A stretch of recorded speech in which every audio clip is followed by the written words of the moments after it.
Hi everyone, it's Karine. In this video, I'm going to show you the general process and materials that we use to plant up our flasks. When we receive our flasks from the lab, the plants are between 1 to 2 years old and there's roughly 35 to 45 plants per flask. For our nursery, we use Floral Oasis foam that is pre-scored and a plug tray. We soak the foam in water before planting. The matching 98-hole plug tray is used so that each plant can grow separately in its own space. This makes it easier down the road when these plants get larger to move them up into separate pots. Let me turn this video over to our greenhouse crew so you can see how these young plants are planted up.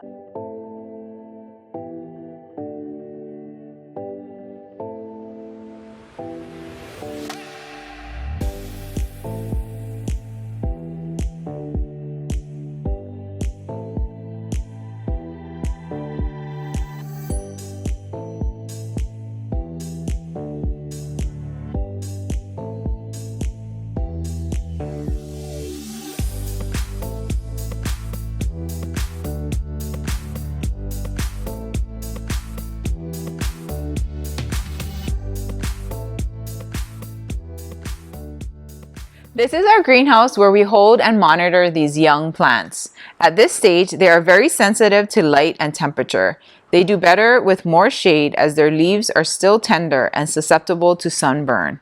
On this one bench, we have 18,000 plants in plug trays. It will take about a year before they're rooted and ready to move up to another pot size. I know that this production style of growing doesn't work for the home hobbyist, so we've experimented with a couple methods on how to grow flasks. Let me show you what we did. I'm sure many of you have heard of a community pot. This is where young plants are grown bunched up in a larger pot like this. Growing in a community pot helps the plants to rely on each other for stability, and this often yields a better survival rate. So what we did was a slightly different take on a community pot, wanting to use these seed trays that we use for growing tea that have these grids on the bottom. We wanted to see if we could just simply deflask and take small bunches to place them into small bark to see if the plants would grow. So let me show you an example of what we did.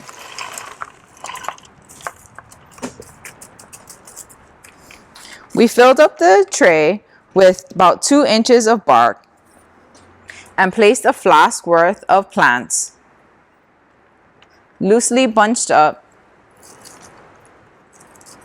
and planted like so in the media. This is just for demonstration purposes. We filled the entire tray with bark and did this with an entire flask worth of plants.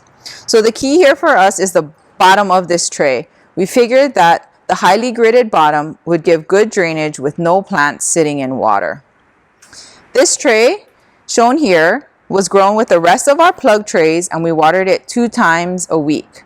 This image was taken when we started in March of 2022, and here is the same tray 1 year later. Once the roots started to establish, these plants really flourished. The plants look really good right now, and they're ready to move up to individual pots. We can definitely recommend this type of growing for the home grower. A slightly different take on this method is from one of our staff members. She uses this method to grow her young honohono keiki. Taking a clear container like this with a lid that often comes when buying pastries, she also fills it with small bark.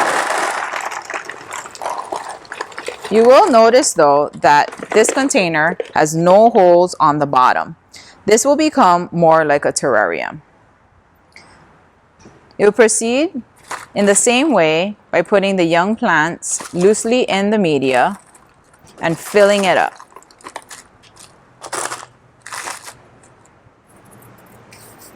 Here are some pictures when she first started. The key here is to moisten or mist the bark, but not allow any of the water to accumulate at the bottom. That will rot the roots. What she does is mist or wet the bark 1 to 2 times a week. During the daytime, she leaves the cover open, and then at nighttime, the container is covered to create humidity and moisture. We experimented with this method over the course of 10 months, and this is also a good way to get root development and growth.